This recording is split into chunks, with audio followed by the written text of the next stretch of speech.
Hey everybody, just a quick video to ask for some help on this truck here. It's a Wpl B16, it's the military truck. What I did was I added this 370 motor, and that comes with this gear changer with this servo wire already attached on there. What I did need to do was I soldered on this new battery. Sorry, I got this new battery with the JST connector versus the old connector that looked like this. I got the new JST because this receiver for the transmitter kind of required the JST version, so that's what I set up and soldered on a new wire to my motor.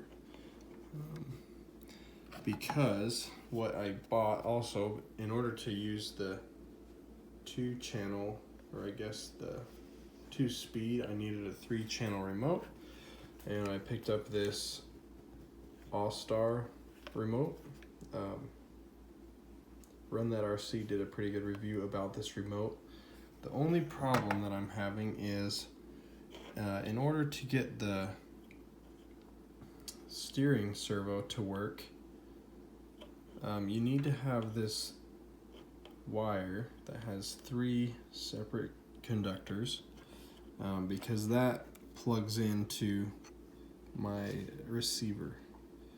So the problem that I'm having is that this 3-wire will not really function with the servo that came with the truck. My options are to figure it out or order a new servo that allows the 3 wires.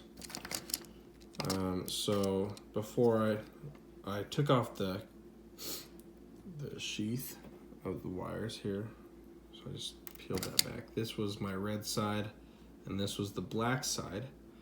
And what's interesting is when I turn on the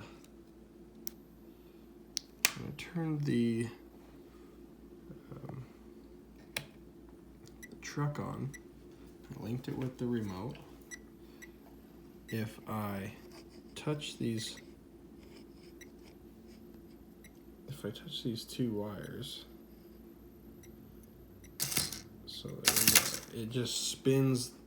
Sorry, it's hard to see that. Let me spin that around.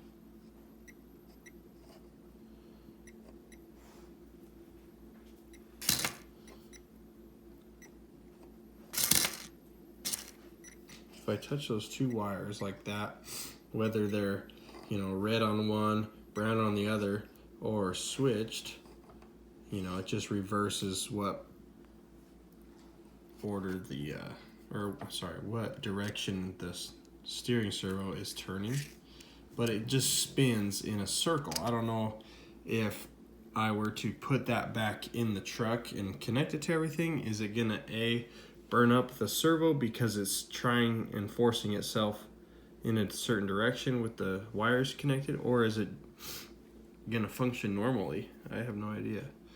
Also with this wire, I've no reason for this yellow wire. Like, I touch it onto I've tried incorporating it with like the red and yellow, brown and yellow, stuff like that. It's probably just the ground wire in this particular receiver. So there's that, and I also think maybe I need to, solder that onto that green spot. I mean, green is ground, right? So, but I am no electrician. But it's interesting too, because I could touch the red wire to one of those and the brown onto here. Shoot, it's hard to do with just one hand, but if I touch the red to, I think it's this cable, the red and then the brown onto that green spot there, it'll move the servo, but like a lot slower than before, than it was just a second ago. So my question is, how do I get it to function? Do I just need to upgrade the servo? What do you guys think? Please let me know. Really want to get this thing going. Spent a lot of money upgrading it so far, and I'd like to get it working finally. So let me know in the comments.